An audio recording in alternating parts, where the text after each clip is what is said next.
Dans cette vidéo, on va corriger l'exercice 7 du TD5 sur les fonctions de votre cours de fondement des maths.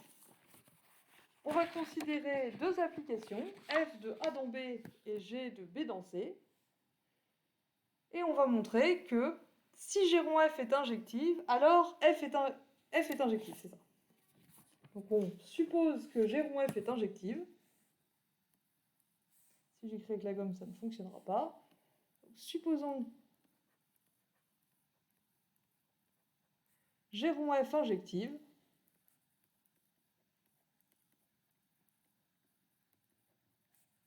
Et montrons que f est injective. Alors comment on montre que f est injective? Il faut qu'on prenne deux éléments de l'espace de départ de f, donc A. On suppose que f de A1 égale f de A2 et on doit montrer que A1 égale A2.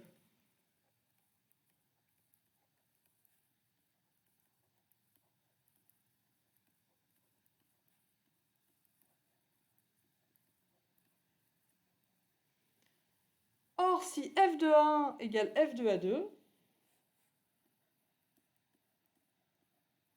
alors g de f de A1 est égal à g de f de A2.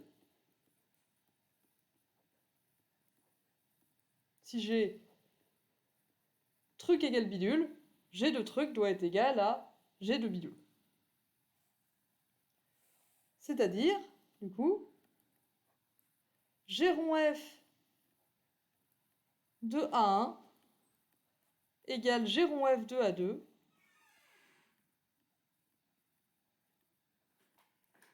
et comme g rond f est injectif, c'est notre hypothèse, cela nous dit que A1 égale A2.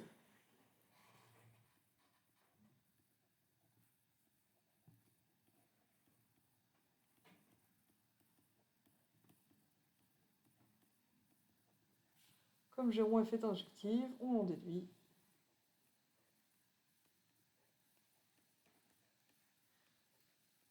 Oula, c'est pas des Q, c'est des A, que A1 égale A2.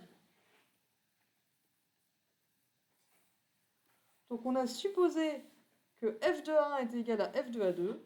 On a montré que A1 était égal à A2. Donc la fonction f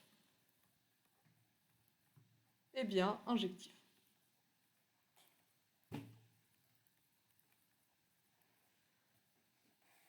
Inversement, supposons que g rond f, enfin pas inversement vraiment, supposons que g rond f soit surjective, on va vouloir montrer que g est surjective.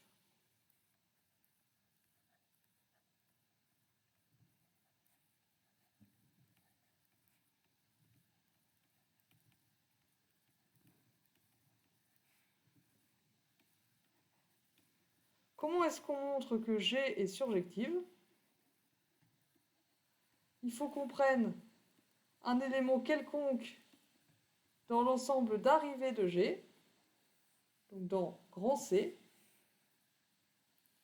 et il faut qu'on trouve un antécédent de petit c par B. Je ne vais pas l'appeler petit c, en fait ça va être pénible à dire, je vais l'appeler Z. Donc on prend un Z dans C, et on cherche un X dans grand B, tel que G de X égale Z. Or, on sait que G rond F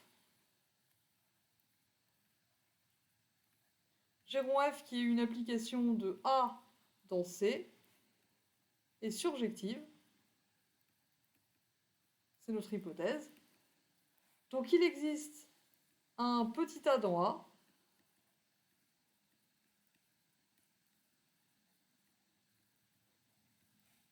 tel que G rond F de A égale Z. Ça, c'est la surjectivité de G rond F. Mais du coup, on a G de F de A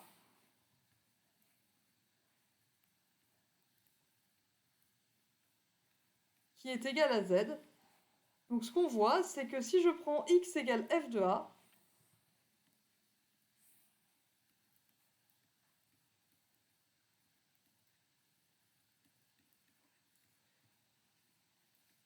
Puisque f est à valeur dans B, f de A appartient à B.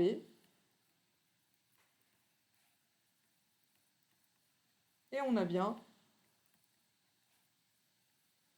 g de x, c'est-à-dire g de f de A, égale z. Donc g est surjectif. Je pense que vous commencez à voir un peu quelle est la méthode pour démontrer qu'une fonction est injective, quelle est la méthode pour montrer qu'une fonction est surjective.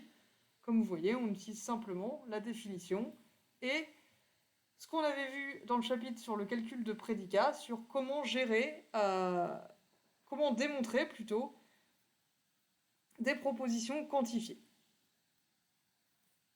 Donc comme vous voyez, maintenant qu'on sait démontrer des propositions quantifiées, on peut l'appliquer à toutes sortes d'objets mathématiques, notamment aux fonctions, pour démontrer par exemple leur injectivité et leur surjectivité sans se perdre dans les pour-tout, les il existe, et sans rester dans le flou par rapport à qu'est-ce que c'est un antécédent, qu'est-ce que ça veut dire avoir au plus ou au moins un antécédent. Ce qui termine la feuille de TD numéro 5 sur les fonctions. Donc, comme toujours, si vous avez des questions, n'hésitez pas à me les adresser par mail ou à me les poser directement en TD. Et je vous remercie de votre attention.